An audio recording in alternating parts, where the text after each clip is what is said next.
So,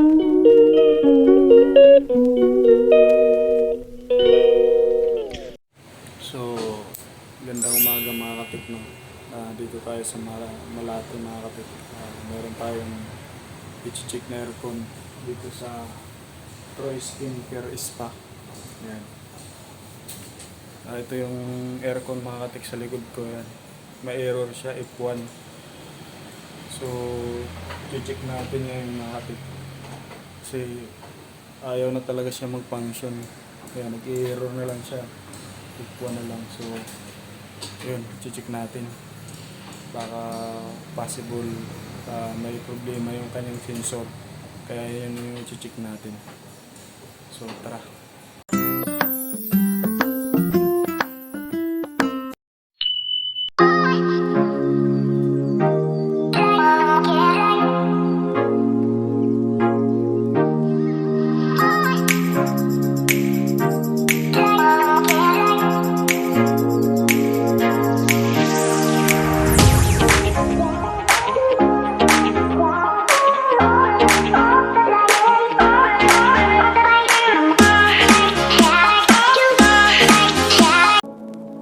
Say what you wanna say to me now. I wanna wake up with you in the morning. Show me there's nothing fake to me now. I wanna wake up with you in the morning. Say what you wanna say to me now. I wanna wake up with you in the morning. So, ayan mga katik. Meron siyang blink. Nagbe-blink siya. Yung tinuturo sa error niya na F1, tube sensor. So, check natin ngayon kung baka mamaya putol. Tara. So, ito mga katik. Ito yung papalitan natin. So, magkasama lang sila. Ito yung sa temperature sensor. Dito naka-connect. Ito naman yung sa tube. Doon sa copper mismo nakadikit na sensor. So, nagpadala na tayo mga katik ng sensor doon sa kasama natin para i-actual natin. Ayun, ito yung problema talaga eh. Okay naman yung communication niya eh, papunta doon sa outdoor eh. So antabayanan nyo lang mga katik. So andito pala mga katik yung kanyang outdoor condenser. Ayan, nakakalula dito. Ayan, 5TR yan mga katik, gray. 2 hours later. Ito na mga tekno, nakabili na tayo ng sensor. Medyo maiksi yung nabili natin. Ayan. Ikakat lang natin yan mga katik. Tapos didudugtong natin dito. Ikakat din lang din natin to. Kasi maiksi yung nabili natin. So yun, tatry na natin mga katik. Ito pala mga katik, pakita ko sa inyo yung bagong sensor. Ayan, wala tayong nakuhang continuity. Try natin tong sira. Ayan. Ayan o. Ayan, 538. May reading tayong nakuha. So, dapat wala tayong makuha na reading. Ito yung bago. O. Ayan o, wala tayong nakuha o. Kasi dapat mayroon lang tayong makukuha ang reading dyan once na nakadikit sa malamig. Ito yung sira oh. Kahit hindi nakadikit sa evaporator, mayroon siyang reading. So yun, sira talaga. Ayan mga katik, wala na siyang error. Kanina, pag on pa lang breaker, mayroon na siyang error. Ito na pala, nadugtong na pala natin mga katik. Ito. Hindi mo natin kinabit doon sa kanyang evaporator kasi tinisting muna natin kung mag-error siya. Ngayon wala na. Ayan o. Ayan. Ikabit na natin.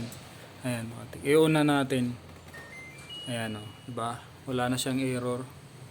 Kanina hindi siya mag-on eh. Ayan. So yan. Yan mga katik. Wala nang, antayin na lang natin umandar. Ayan. Naka-on na yan mga katik. Antayin na lang natin umandar.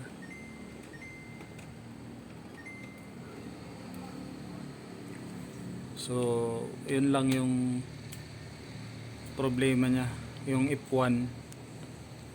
Yun yung sensor, yung problema. Yan. Para ma-idea lang din kayo. So, antayin natin umandar, no?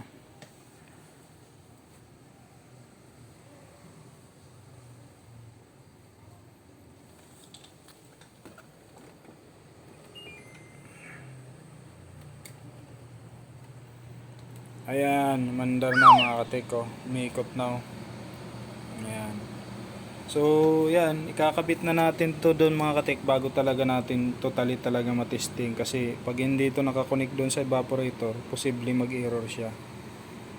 Ayan, so ibabalik na natin mga katik, no. Ayan, umiikot na yan. So, tara, balik na natin. Kabit na natin doon.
So, ayan na mga katik. So, umandar na yan. Umandar na yan. Yan.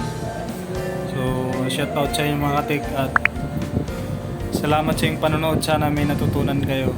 At paki-subscribe na rin sa ating Facebook page at saka sa ating YouTube channel. So, yan. Lamig na. So, yun, bye-bye. See you next vlog natin.